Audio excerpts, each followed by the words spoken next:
Orale, Bubala, Raza, and welcome to the Three Count Podcast. I'm your host, Dylan Chambers. Joining me, as always, is Ben Bloody Hobden. Benny, welcome into the show.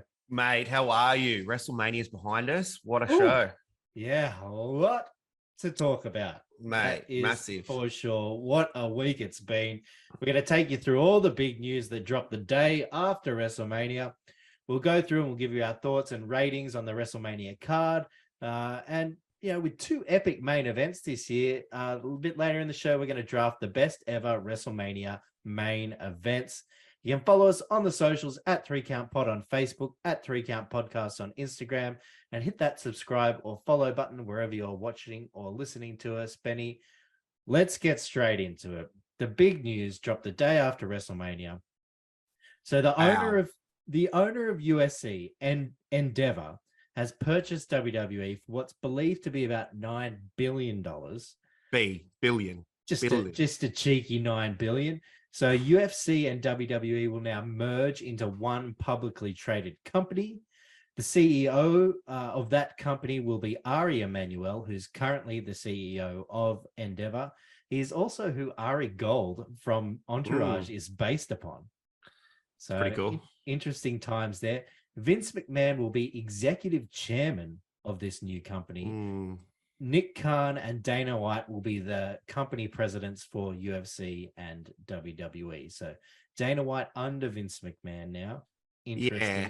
I've read a few things and it sort of says like it'll still be two separate things and Vince will still have his own creative on that side and whatever else. So they sort of won't be too much. So he's not really under him, but he is, if that makes sense. It's kind of weird. Right. Just in the organizational chart, as they say. The hierarchy, yeah. Yeah. But look, for those of us that are worried they're going to follow the UFC model and go to pay-per-views again for WWE. Now, WWE has locked in long-term contracts with Peacock and over here with Foxtel.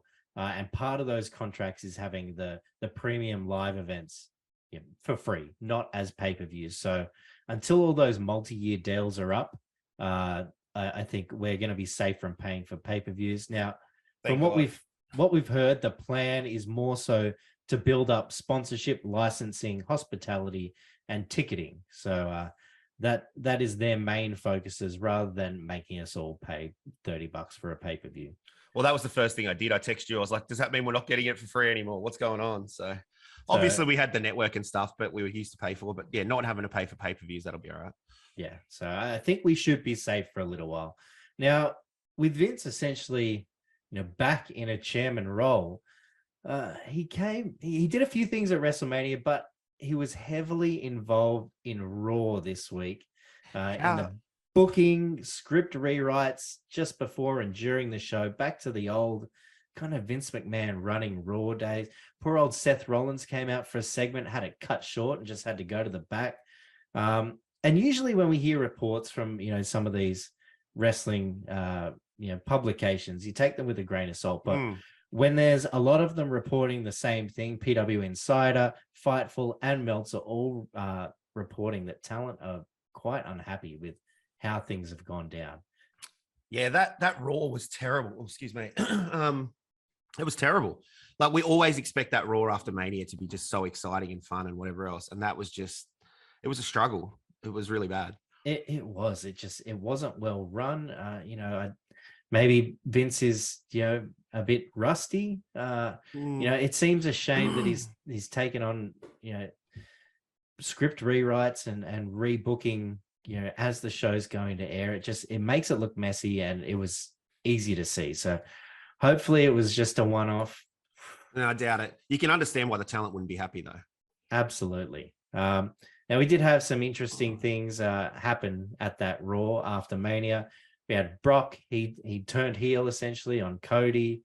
We had Matt Riddle was the only return really, and then no NXT call-ups. A very odd Raw after Mania. Well, there was the talk, I guess, that look, we won't go into it, but the whole Rick Steiner comments and stuff that were made over WrestleMania weekend, and they said that might have been why they nixed Bron Breakker's come up to the main card. So I did read that report. We take it with a grain of salt, as you do, like you said before. But I mean, maybe that's probably why they didn't do that. And then obviously he came out on NXT and turned heel himself. So That's right. That's right. We'll get to what happened in NXT in a little bit, but essentially we had a few returns over Mania weekend. We had Pat McAfee returned, put on a bit of a show with George Kittle. Poor old Shane McMahon returned. Gee, I popped for that though. When he came out, I popped so hard. So unexpected. At least with McAfee, you pop, but you're like, okay, it's a big show. McAfee shows up for these. But yeah, Shane McMahon, we hadn't seen since him and Vince got into it. And yeah, a long time ago. He was kicked out a while ago. So that was huge. But then poor old Shane tore his quad. The McMahon curse, the McMahon Helmsley curse, the quads. just doing a leapfrog. But that was saved very well from Snoop. We'll talk about that a little bit later as well. Finn Balor, his injury, which was fixed during the show at WrestleMania. Gruesome. If you have an uneasy stomach, don't go and look for these images.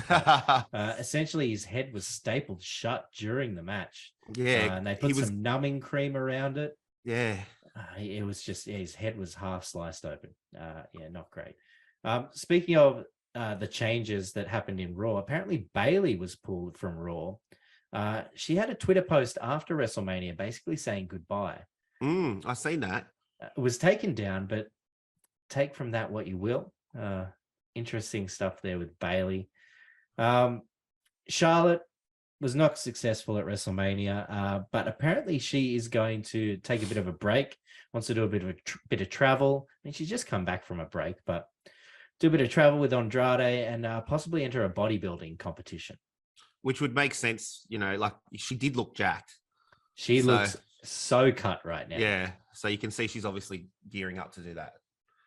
Now, after a pretty good showing at WrestleMania, Logan Paul's contract is actually up with WWE. So, it feels like he could continue doing what he's doing, coming back for big shows, putting on great stuff. I know he's working on Prime, but as easily as it is to hate the guy, he's good. He gets it. He's good. He gets it. It will be good to see him back. So hopefully they do something there. Now, one of the hottest free agents on the market has a home. I did see. I haven't watched it today, but I did see the reports of what's happened. We were wondering if Jay White was going to show up on Raw, but instead he shows up on Dynamite.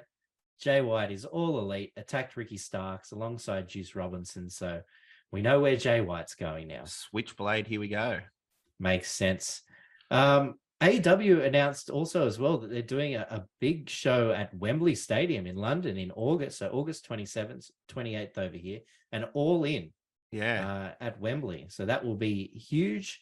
FTR, the new AEW Tag Team Champions. I guess we know where they're going to. Well, that was always going to happen, wasn't it? We said that last week. It was a swerve. They were always going to win. So good. What's that? Every championship they've had now? Yeah. Just they keep winning. They can't help themselves. Good job, FTR there. I don't know if you've seen the match, but the Guns came out to Many Men by 50 Cent. Really? Which is a very, very interesting. I wasn't expecting it, but it looked pretty cool. But yeah, they're no longer tag team champions. Now, we touched on NXT before. We'll get into what happened. Stand and Deliver was a very good event. I quite enjoyed it. Our girl, Indy Hartwell, the new NXT Women's Champion. I popped so hard for that win. That was so good. Well, it definitely was not expected. I think she was almost the least favorite to win as well, odds-wise. But Dexter Lumis helped her up the ladder. New champion, Carmelo Hayes, new NXT champion. Yeah. As you mentioned, Bron Breakker essentially turned heel and attacked Carmelo Hayes. A quick switch they've done from heel and face. But yeah, Bron Breakker happens all the time these days, though, doesn't it? So easily done. And it seems there's something going on in that relationship because Cora Jade made her return and attacked Indy Hartwell. So we have that power couple both attacking the champs. You got to do what you got to do, Cora Jade back though, that's good though. But Indy's got the champ, so let's see how she goes. Hopefully she holds on to it for a bit. So that is all the news we've got today. It's time to get into the WrestleMania card. Benny, you ready? Relive the magic? Well, I am. There's a lot to go through. I just flicked through how many matches, and there's a lot of matches that we watched. So there is a lot. Let's get into it. We kick things off with Austin Theory against John Cena for the US title. Cena looked strong. Theory used his teeth on a number of occasions, biting Cena's ear, bit his hand while he had the STFU locked in. After the ref went down, after a 5-knuckle shuffle, Cena locked in the STFU. Theory tapped. No ref to see it. Low blow. A-Town down. 16-time champ loses, and Austin Theory retains his title. What'd you reckon on that one, Peter? Yeah, look, it did its job, I guess, to get Cena out there and, get the crowd a pop to start off WrestleMania, but it didn't really do much for me, to be honest. I wasn't really enthralled with the match. I only gave it a 1 count overall, to be honest. Obviously, the schmoz finish, Theory tapped out. So, you got that whole chicken shit heel thing going on there. But yeah, it just didn't do much for me, to be honest. What about yourself? Yeah, I gave it a 1.5. Like you said, it did exactly what it needed to do. It got the crowd pumped up. It was, solid match, classic heel stuff from Theory. Now he can boast about beating Cena at WrestleMania. Yeah. So I think it was, right down the middle, did exactly what it needed to do. It wasn't bad, wasn't good. Yeah, that's fair. Where do we go to? I mean, obviously Cena's gone back to Hollywood, but where do we go to for Theory here? Yeah, well, he came out on Raw and then had a match with Ray. And then Theory will just continue to be that annoying heel for now. But you got to think that Dom's a better heel than what he is at the moment. So, you know what I mean? Dom's getting all this really good heel heat, and Theory's sort of just floundering in the middle. Absolutely. So, yeah, I kind of had a look over the Raw roster thinking, all right, what are the faces on the roster that could, kind of build up a decent feud here? We got Riddle coming back. That's obviously. Who I was just going to say. Riddle will be the perfect person. Riddle will be a good option. AJ is due back soon. That could work out really well. And they could go further with the Gargano rivalry there. I mean, they've got a lot of history. They had a little, kind of face off, but they could go further with that. But you're right. I think Riddle's the obvious choice. Yeah. Moving on, the men's showcase match, Profits, Alpha Academy, Viking Raiders, Braun Strowman and Ricochet. Plenty of action in this one, including a Strowman top rope splash. Strowman went for his patented run around the ringside, flattening everyone, but he was flattened by a huge shoulder tackle from Dawkins. Big tackle. I did not see that one coming. He just smoked him. Ricochet then went for a moonsault on Dawkins moments later. He got the knees up, which allowed Ford to hit the splash for the Profits win. I gave that one a 2 count. It was better than what I expected. Look, Chad Gable looks so good. I was just going to say praises enough. That rolling German suplex that he did to Braun, like, how do you do that to Braun of all people? Like, incredible. And then I think Ivar going for the moonsault as well. Was it Ivar that went for it? That was crazy. Yeah. He didn't land it, but geez, that was like the big man got up, And obviously, we keep seeing these matches. Ford just looks like an absolute superstar. Oh yeah, he's a future champ for sure. He's just got it going on. There was just too much going on. That was hard to keep track of. It was just an all-in brawl essentially. But it was fun. It did it was good to watch. They all got their double teams in and they all got their spots and whatever else. I only gave it a 1.5 count just for the whole factor of not being able to sort of keep control of what was going on. But it was good. The only thing I thought as well going into the match was that the winner was guaranteed a title shot, which I thought that was the whole idea of this match, but it wasn't. No. Yeah, it's just to get people on the card. Yeah, but just put something on it, you know what I mean? Like, obviously the Profits have then come out and then challenged KO and Sammy on Raw and stuff like that. But yeah, I just wanted more from what it was rather than just a match of people. Absolutely. What do you think is next for the Profits? Well, it's weird because if they go up against KO and Sammy, but they're not winning that one. It's 2 face teams. Sammy and KO are going to hold the titles for a while. If Dawkins, if they split them up, Tez is going to go everywhere and Dawkins will just think he'll flounder. So I don't know. There'll be some good matches. Like, they're going to have a couple of good matches against KO and Sammy, I think. It's tough for the tag teams out there because until they split those titles, it's what do you do? Yeah, exactly. You hope for a title shot here and there, but you're probably not going to get the win. Whether they split the Profits or not, I don't think they're going to. It just doesn't feel right. Maybe have them compete individually, but like they're still together. Well, here's one for you. You got the King of the Ring coming up. That'd be perfect for Tez. There you go. Okay, I feel that. I feel that. Good call. Moving on, Seth Rollins, Logan Paul. Look, it's easy to hate on Paul, but he's just so athletic. He's picked up wrestling so quickly. Yeah, he just stands and just jumps to the top rope for a moonsault and stuff like that. Like, he's just, as you said, athletic. Is there another word that's more athletic than athletic? You know what I mean? Yeah, It's just crazy. super athletic. What did you think of the entrances, Benny? I was going to say, obviously, his entrance, I did text you and I was like, you're not going to enjoy this, mate. He's channeling Shawn Michaels. And I thought it was going to be bigger than what it was. It seemed like it was going to be massive, and then it just sort of fizzled a little bit for me. Yeah, I mean, for both of them, I think their entrances fizzled a little bit. They're both obviously trying to channel HBK in certain ways. But Paul started from the ground and then went up and then came. I think that kind of killed the momentum. Yeah. Obviously, you don't want to copy things exactly. He had a microphone too, so he's talking crap, which is, that kind of worked for him. The problem with Rollins's one was he had the conductor come out to try and conduct the audience, but they were piping the chants through, and you could audibly hear the difference between the live crowd and the crowd, and the fake piped crowd until Rollins actually came out, and that's when the crowd started doing it themselves. But who does it better than Rollins himself? You know what I mean? Like, you don't need somebody else to do it. Rollins just gets out there and gets them going. So, I mean, yeah, but exactly. But a great match, great back and forth. A missed moonsault from Paul, a trio of tope suicidas from Rollins. The Paul's buddy, the Prime Bottle, revealed himself to be KSI. Paul went for a splash from the top rope to the announce title. Spot of the match basically. Seth grabbed KSI, put him in his place. He got knocked through the table. Paul later went for a coast to coast, was hit with a super kick, followed by a stomp for a Rollins win. That super kick, though, like, obviously, we've sort of seen that spot before with HBK and Shelton Benjamin, essentially. That was kind of what it was. But it looked like it connected pretty solid. Oh, yeah. Like, it looked like it would have hurt. Absolutely. I gave it a 2 count. Look, I don't know. To me, it seemed like it was a great match, but it was a below average Seth Rollins match with some great spots. Yeah, I gave it a 2 count as well. I think it sort of... it seemed a little bit too rehearsed, if that makes sense.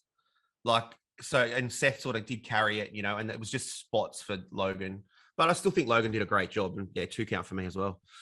Now, obviously, Paul's contract is done, as we spoke about. Where to for Rollins? He had his segment cut from Raw. It was a weird segment too. He was backstage, and then he came out, and then it was just sort of gone backstage. And then he went back. Yeah. Yeah, very, very odd. I mean, my best guess after looking at the roster is that he has a feud with someone from Judgment Day. Like Balor or Priest. But obviously they're probably a bit, they've got something going on for Backlash, which we can talk about a bit later. But there's slim pickings for Rollins. I don't know. Well, does he go against Theory? Back to the well. Yeah, I don't know. Just, keep doing what you know. Yeah. So it'll be interesting to see what happens there.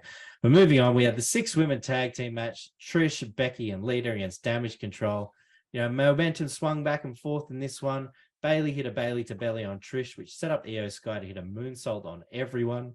Lita then took over, hit a twist of fate and a moonsault on Kai and Sky. Then Becky hit a second rope manhandle slam for the win. This was tough to watch. Like, obviously, Bayley and Becky and Io and Dakota are all good and stuff like that. We know that Trish and Lita haven't been in the ring for a long time, that they're not great, but Trish looked okay.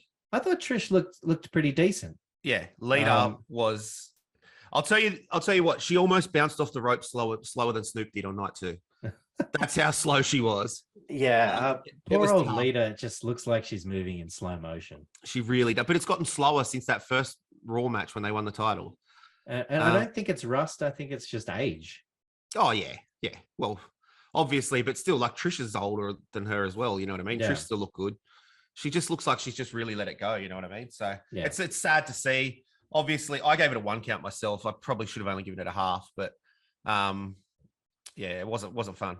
I gave it a 1 as well. I wanted to give it a 1.5, but it did nothing for me. And Lita, I mean, obviously Becky's outstanding. Yeah.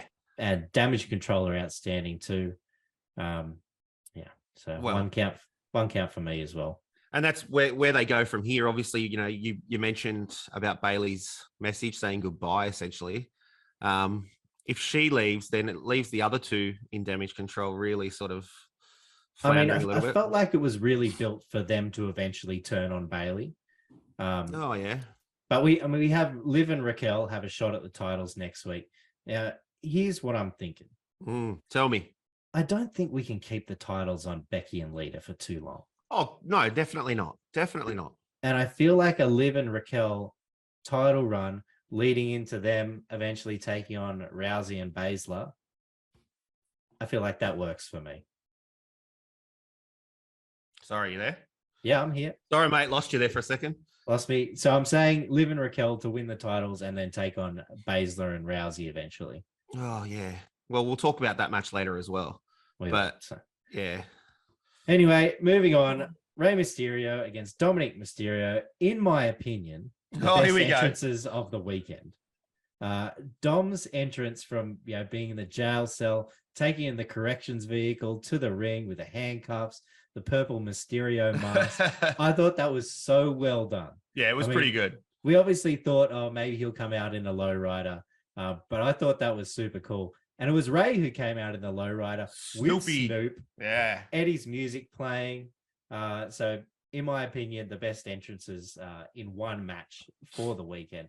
Some fun spots, including Dom getting spanked and whipped with a belt. At one point, Dom threw a cup of water at his sister. Another point, he was slapped by his mother, which allowed Ray to get back in the match. Balor and Priest appeared. They started causing trouble. The newly formed LWO made their way to take out the Judgment Day. Amid all the chaos, Dom went to hit Ray with a steel chain. Bad Bunny took the steel chain off him. Ray hit a 619 and a frog splash for the win. So here's my thing. Why isn't Dom allowed to use the chain, but Ray was allowed to use his belt? Surely that's a weapon. DQ, Dom should have won the match. Because, Dom didn't have a Latino rapping superstar to help him out sitting in the front row. Yeah, fair call. Obviously, it was a fun match. As you said, the entrances were awesome. They had to get Bad Bunny involved because Backlash is in Puerto Rico and, get all that sort of stuff. They got, the LWO out there, Legado del Fantasma. I gave it a 1.5. I thought about going a bit higher, but yeah, it just did the job. Dom's such a good heel though. And I think it was his best performance he's probably had in the ring that I've seen. Absolutely. Like I gave it a 2 count. I'm liking or hating Dom more and more every week. So he's doing his job. He's absolutely doing his job, and he's getting really good. Solid match, great storytelling, fun spots. So yeah, 2 count for me. And we're definitely seeing Bad Bunny in a match at Backlash. Oh yeah. Well, Triple H come out in the press conference afterwards and said, he's got my number. If he wants to jump in the ring, he can do it anytime he wants. So I mean, likely Judgment Day against Ray, Santos Escobar, and Bad Bunny, right? I think sense. Bad Bunny in a singles match is maybe putting a little bit too much on his plate. Yeah. And obviously you got to get Priest involved because they were the tag team originally. Yeah, well, that's what he said on Raw. He said if he wasn't my friend, he would have been in even more trouble. So would have done worse. Yeah. So that will be fun to see what happens at Backlash. Moving on, SmackDown Women's Championship match: Charlotte Flair, Rhea Ripley. This match had everything you could want in a showdown like this. Plenty of false finishes, brilliant moves, great counters, you name it. Flair kicked out of a riptide, Ripley kicked out of a spear. As they both battled at the turnbuckle, Ripley hit an avalanche riptide for the win. Straight down the barrel, 3 count for me. Bloody brilliant stuff. Showdown for the ages. Wow, there it is. You've heard it here first, folks. Dylan's just handing out 3 counts all day, every day these days. It's the name of the podcast. I'll give it 2 3/4. I can't give it 3. But brilliant, absolutely brilliant. What about when Rhea went for that German suplex and Charlotte over-rotated and landed on her face? Ooh. That didn't look good. I've seen pictures afterwards. It didn't do as much damage as I thought it would. It was just like a little bit of blood during the match. Yeah. I thought for sure the next day she would just be puffed up. Yeah, that was you text me straight away. You were like, her nose is gone. Yeah. It was just... And maybe it was just that she caught it on the nose, but maybe it was like kind of a ring like a burn slide. or something. Yeah. But yeah, it certainly looked nasty. But brilliant. I popped so hard. Rhea champ, Even my next door neighbors mentioned how loud I was cheering for that one. So I must have been going pretty crazy for it. But what a match. Yeah, you're right. It probably deserves a 3, but I can't do it. Now, Charlotte's taking time off. Rhea came out and essentially, did a face-off with Bianca Belair. But that was a weird segment. Yeah, she's now the SmackDown Women's Champion, and the roster on SmackDown is kind of bare for opponents for Ripley. I mean, the best I can think of is with the Judgment Day LWO, they have Zelina, but that's an interesting dynamic there. That one of the biggest and one of the tiniest. Yeah, that's an easy victory for Rhea. I think Rhea's going to go on a pretty solid run here. She'll hold the title for a while. I mean, I would love for her to combine the titles and beat Belair, but that's just me. You just want Belair to lose. Wanting Belair to lose the title. It would also be great, but yeah, fair. Yes. Move on. Now, I'm not going to ask for ratings for this one, but Pat McAfee made his return, had some help. Recount. Had some help from George Kittle to defeat The Miz. He hit a top rope swanton to the outside, which was pretty impressive from Pat McAfee. That's another one of those people like Pat McAfee just came in and he's so athletic with things that he does in the ring. Sort of like Logan Paul, you know what I mean? And he just doesn't care about his body. He just jumps around. Obviously, getting Kittle involved was a bit of fun. It was just that whole padding match filler sort of situation. My absolute favorite thing about this is Michael Cole just acting like an absolute giddy little schoolgirl. Full on Mark, isn't it? And Corey Graves just hating on it so hard. So why don't you like me that much? Yeah. It makes for so much entertainment. He called him Aaron Rodgers' personal. I can't even. I can't remember exactly what he said, but I remember laughing at that. Yeah. So much fun to see. Just because they never tell Cole he's coming either. Yeah, that's so McAfee good. said only 3 people knew, and the Miz only found out before he went through the curtain. Yeah, right. There you go. So very well done for only knowing that much. Poor Miz, though. Poor Miz. Poor Miz. It doesn't cost to be host of WrestleMania with Snoop. No, not at all. That is for sure. We then had the main event of night one. Usos, Sami Zayn, and Kevin Owens. What a match to end night one. Owens and Zayn, they took most of the punishment. Okay, well, we'll get there. They took most of the punishment in this match, which was kind of surprising for me. And they kept fighting back and kicking out. And brilliant. Zayn became the first person to kick out of a 1D. And the Usos, they kicked out of a stunner and a haluva kick. Then some more brawling, and Zayn with 3 haluva kicks on Jay to end the Usos' reign. Off we go. Mate, I always go on about ring psychology and stuff like that. And I'm a bit old school with that kind of stuff. And it just had everything, the heels just dominating and the faces were just down and out. Like they just took it, you know what I mean? They just couldn't, and then they just build their way back up, crawl up. It just had the whole Hulk Hogan feel of when he just does the whole shakes them off kind of thing. They came back and just, you could tell with those last haluva kicks, it was just, the emotion and everything in it was just brilliant. I loved it. And I actually am going to give it a 3 count. 3 count for Ben. I'm handing it out. It was so good. And they sent the crowd home happy on the night one. And obviously that's the payoff at night 2. But I mean, it was just brilliant. I loved every second of it. I gave it 2 3/4. Oh, there you go. It only lost a quarter because for me, I felt there was no way that Owens and Zayn were losing. Yeah, and they just didn't get me to believe that the Usos would win it. I know there probably wasn't much more they could do, to be honest, and maybe it was just entrenched in my head that they were going to win, much like night 2, which obviously didn't work out that way. But yeah, 2 3/4. Going to be interesting to see what happens from here. A rematch at Backlash. Yeah, run it back, I guess. I don't know. You got the Profits over there. This is the problem you were talking about before with unified tag titles. Well, not unified, but 2 sets. Yeah, I guess they can have. Yeah, it's too hard to see where they're going to go. I mean, Reigns is obviously shunning the twins right now, so they're going to do something to get back in his good graces. Set him to the jet. So, and then he wasn't real happy with him, I'm guessing. Yeah, I think the best thing to do here is run it back. Let's have a rematch. Let's really entrench Sammy and KO as tag champs. The problem with running it back is, though, the second matches are never as good as the first. No. Never. So, but yeah, brilliant night one. Loved it. So much fun. Night one, great. We move on to night two. We kick things off with Benny's favorite wrestler, Omos, taking on Brock Lesnar. Omos dominant at the start, but once Lesnar was able to suplex and F5 him, which was incredible in itself, Oh, yeah. it was all over. So Lesnar gets the win there. Yeah, this went exactly how I thought it. Well, I said it would go. The dominance, and then Lesnar comes back and wins. Yeah. Look, what did I even give it? Where is it? I gave it a 1 count. I don't even know why I gave it that. So I'm going to change it to a half count now that I'm live. I gave it a 1 as well. I gave it a half for the match and just half for the F5 for being able to suplex and F5 him. Yeah, that's fair. That's fair. All right, no, I'm still sticking to a half. Okay. What's next? Obviously, Lesnar attacked Cody on Raw, so we're gonna build Cody back up. Possibly. Yeah. Well, that's the thing. Do they build Cody up to become the Beast Slayer so then he can go on and beat Roman? Yeah. And reign. I mean, I mentioned last week that, I don't think that Lesnar's going to lay down for Omos. Who would he lay down for?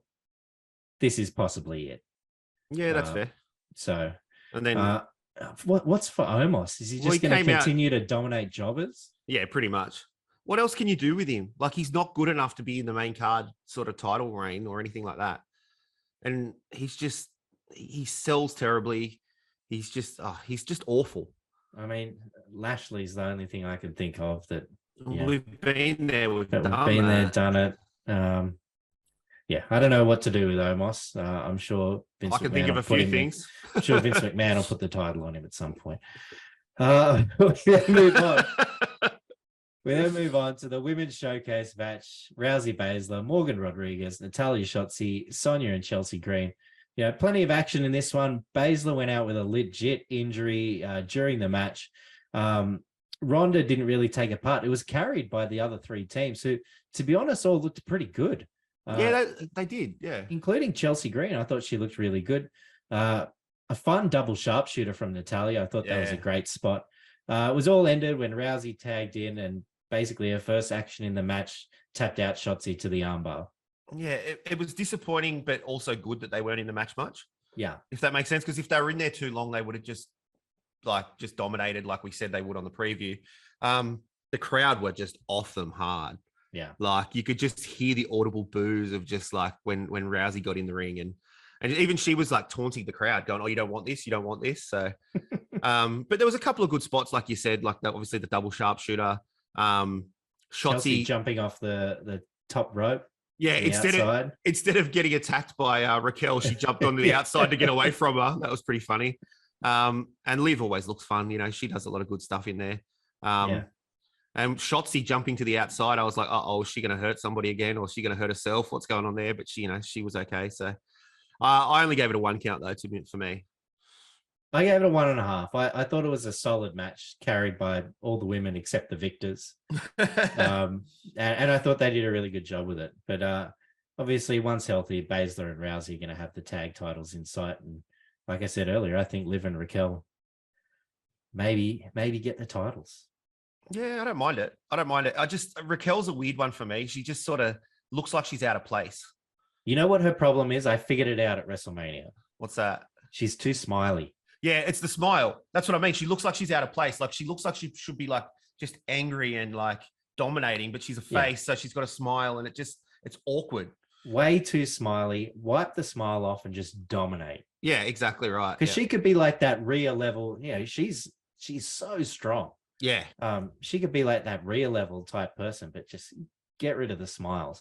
Smile before the match, after the match, sure, but during the match doesn't work. During the match, yeah. Yeah, that's fair. Or change the smile up, have it a bit evil or something. Enjoy demolishing these people. Yeah. So yeah, there you go. Agree. Raquel, take that advice from me. I'm sure she's listening. We then move on to the Intercontinental title triple threat match. What a banger. These three just beat the absolute bejesus out of each other. I think it was about 15 minutes in before someone actually used a wrestling move in this one. Ric Flair would be proud of that one. The amount of woos and chops that we got in the first 15 minutes of that match was just insane. Incredible. Just beat each other black and blue. Sheamus had the title won after a bro kick on Gunther. McIntyre broke it up. They ended up fighting. Sheamus hit a bro kick on McIntyre, only for Gunther to fly in with a splash, then hit a powerbomb for the win. Gunther, and still Intercontinental Champion. Not only was it a powerbomb, he powerbombed him on top of Drew. Yeah. Like, that was just to take Drew out as well and then get the win. Again, I called this one. I said that had happened. You know, their little feud between each other had cost them, and Gunther would just sneak in and get the win at the end. Gunther still looked really strong.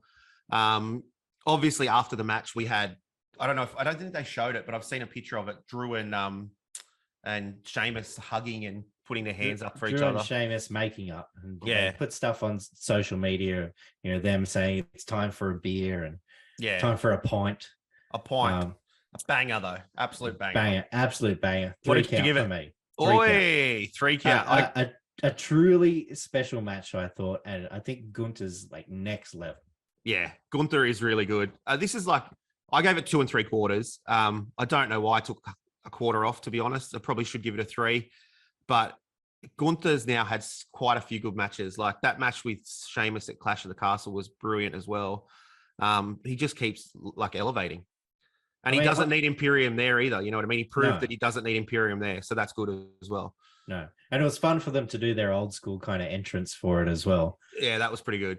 Yeah, I'm kind of torn as to where we go from here, because I want to see Sheamus get that Intercontinental title. Yeah. But I don't want to see Gunther lose it. No, that's a good point. But if he does, look, Gunther, I think he's good enough to be in the main event picture. If he wanted. Yeah. Hell, I could even see him beating Reigns eventually down the track. Well, I did pick him to win the Rumble, so I was already talking about that. But I just think, yeah, it again, with the titles just being 2 titles on one person, what's the use of having 2 titles? Just make it a unified title then. Yeah. Or split them up. We need to split these titles up so that we can have 2 champs.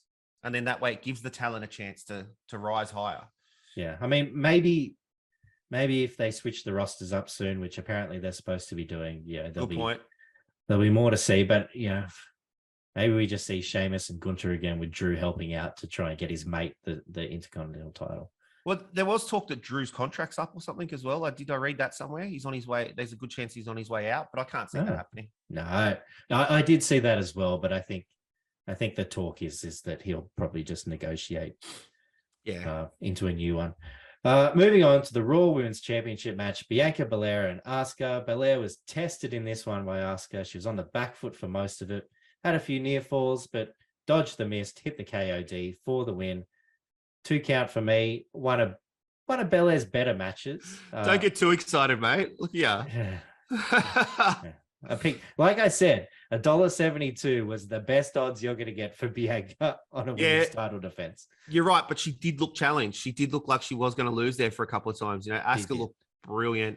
I gave it a 2 count as well. I thought it was a good match. They put on a show, the 2 ladies. That's for sure. As for what's next for Bianca, I don't know. Well, she had the showdown with Rhea, but I say run it back. That was brilliant. Yeah, like Asuka's the most she's had challenged, like for that title. So I keep that sort of challenge going, but give it something else for a build. Like I talked about in preview, it's just not fun.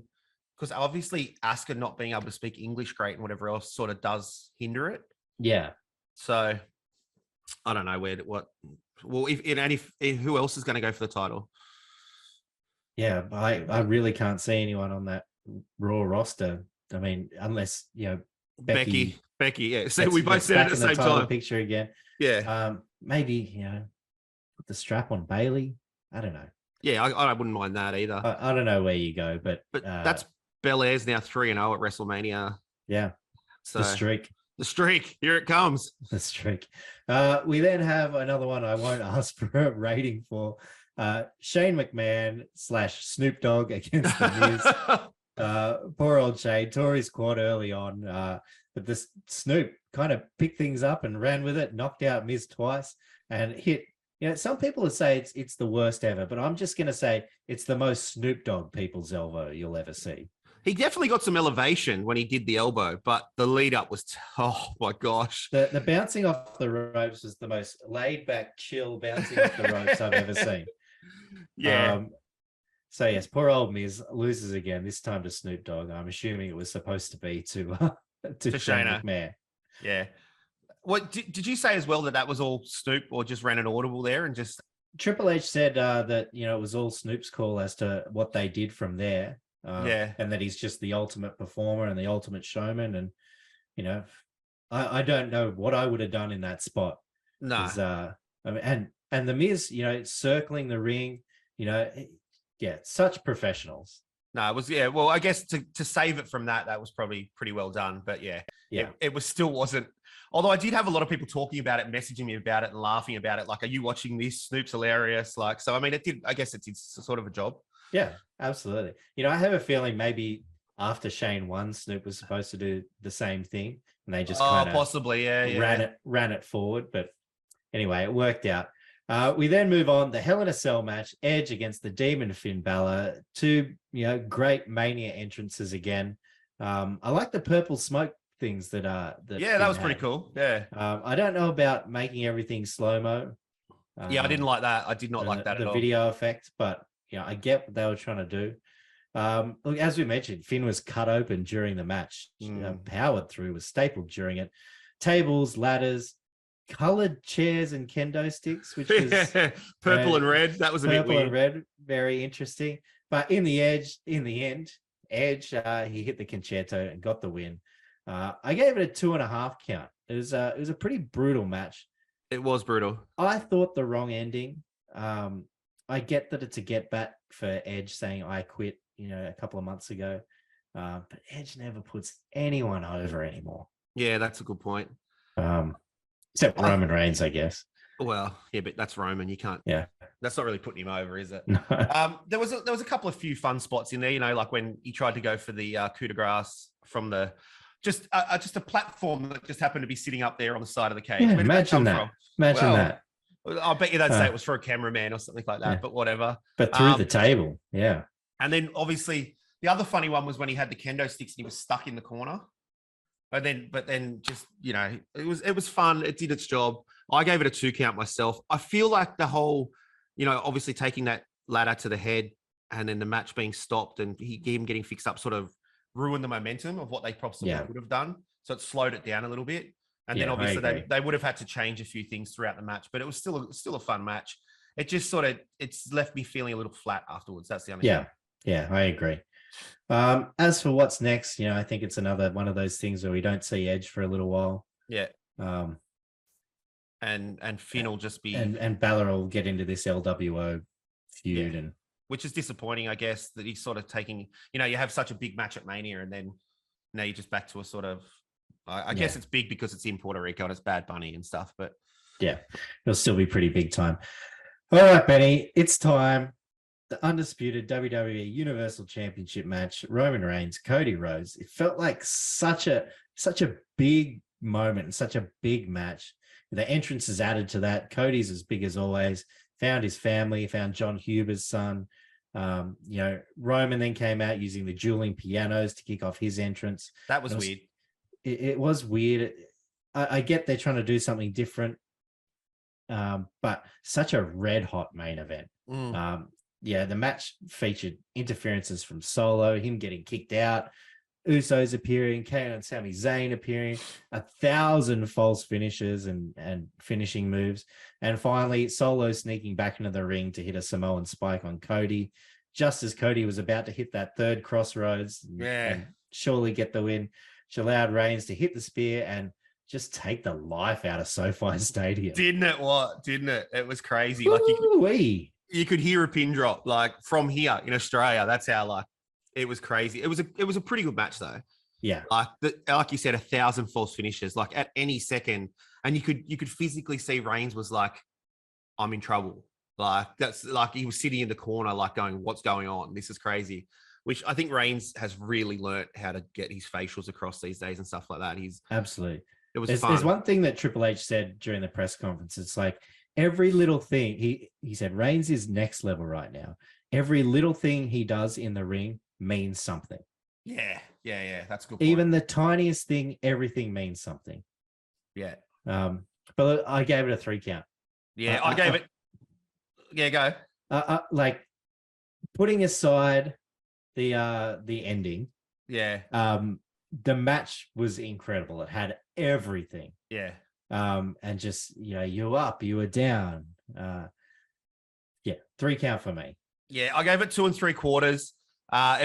It was like you said, it was that feel when they came out, like it just had, you could feel the electricity, just like it was like the big moment. Like this was it, you know what I mean? Yeah. And then obviously it just fell so flat at the end with the crowd and everything else. But I text you straight away saying, I thought he wasn't going to win once he went over and had the family moment before the match. And that for me gave it away a little bit. Picked it. Yeah. So, because, you always have that fireworks and everything going off with the family. Like Kofi had it, and everybody else has had those kind of moments. And but I like this Cody climbing, trying to get there and trying to get the title. And Triple H come out and said, the story's not over. The story never ends. So he didn't have to finish his story yet. There's still a chance. But I think, and look, when he said that, it was a great question from the journo. Usually a lot of those questions in those press conferences are either softballs or just super boring. But the guy was like, did you just miss out on an opportunity to create, the next Rock, the next Stone Cold Steve Austin, the next babyface hero, face of the company? And Triple H said, look, the story never ends. They say finish the story, but the story never ends for us. In saying that, I think probably about 95% of the wrestling community were very upset with this ending. I was very upset at the time. I get it. I get it now in hindsight. I get it. Still not a fan of it, but I get it. They're going to have to build Cody back up again now. Beating Lesnar is obviously a great way to do it. But I think the world is going to be collectively angry at this result for a little while. I think so too. Like I said, it was a riot-worthy ending. I didn't want to get too much into LA rioting because it's a touchy subject, but I thought it was one of those things that I can't believe they didn't just pound the ring with like cups and like Bash at the Beach 96 style with the NWO. Yeah, that's what I was thinking as well. I was waiting for it. Although, what about the rubber chicken that was in there though? The rubber chicken. I've seen so many memes that are like, why did the chicken cross the roads? I've seen the main event for Backlash, Cody versus the rubber chicken. Yeah, I like it. I still think Cody's going to be the one to take the title, but I think it might be a trilogy. Okay, so he gets and it could end at SummerSlam. So we still have a bit of time, but definitely it let the air out of the stage. But overall, pretty good WrestleMania. It had its low moments, it had its fun moments, but there was some real bangers on there. Like, the banger, the tag titles, the women's SmackDown title, and the main event were like all could be 3 counts. You know what I mean? A superb WrestleMania that I'll definitely go and watch again in the next few years. Yeah. All right, that brings us to our best WrestleMania main events draft. Benny, you get to draft first in this one. Now, I will say I think there's 2 matches that can fit this number 1 spot. So it'll be interesting to see where you go with this one. Yeah, look, there's 2 that I'm tossing up between, and I feel like, you know what, I can't help it. I've got to go with Rock and Austin at 17. Yeah. It's just like, that was the peak of wrestling. You know what I mean? Back in the day, and it just had the biggest feel about it and everything else. It was just so good.